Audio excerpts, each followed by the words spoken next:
Dabhoi Wadhwana road પર આવેલી ઐતિહાસિક વણઝારાની વાવ આજે તંત્રની ઘોર ઉદાસીનતાના કારણે બિસ્માર હાલતમાં પહોંચી ગઈ છે। એક સમય હતો જ્યારે આ વાવ વણઝારા સમુદાયની અદ્ભુત કારીગરી અને પ્રાચીન જળ વ્યવસ્થાનો જીવતો દાખલો મનાતી હતી, પરંતુ આજે આ ભવ્ય ધરોહર કચરો, ઝાંખરા અને ગંદકી વચ્ચે પોતાનું અસ્તિત્વ બચાવવા સંઘર્ષ કરી રહી છે।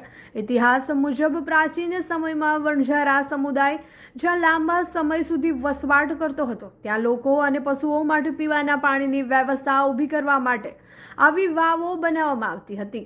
આ વાવોમાં માત્ર પાણીનો સંગ્રહ જ નહીં, પરંતુ અદ્ભુત કોતરણી અને મજબૂત સ્થાપત્ય કળાનો પણ અનોખો સમન્વય જોવા મળતો હતો। આ વાવની ખાસિયત એવી હતી કે કાળઝાળ ગરમીમાં પણ અહીંનું પાણી એકદમ ઠંડુ રહેતું હતું અને લાંબા સમય સુધી શુદ્ધ રહેતું હતું।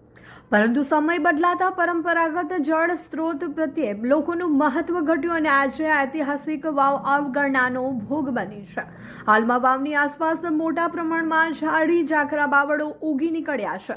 જાળવણીના અભાવે પાણીમાંથી દુર્ગંધ આવી રહી છે અને સમગ્ર વિસ્તાર કચરાપેટી સમાન બની ગયો છે।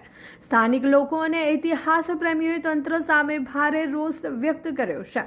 લોકોની માંગ છે કે તાત્કાલિક વાવની સફાઈ અને સમારકામ હાથ ધરવામાં આવે, નહીં તો ડભોઈ પંથકની આ છેલ્લી ઐતિહાસિક ધરોહર કાયમ માટે નામશેષ થઈ જશે।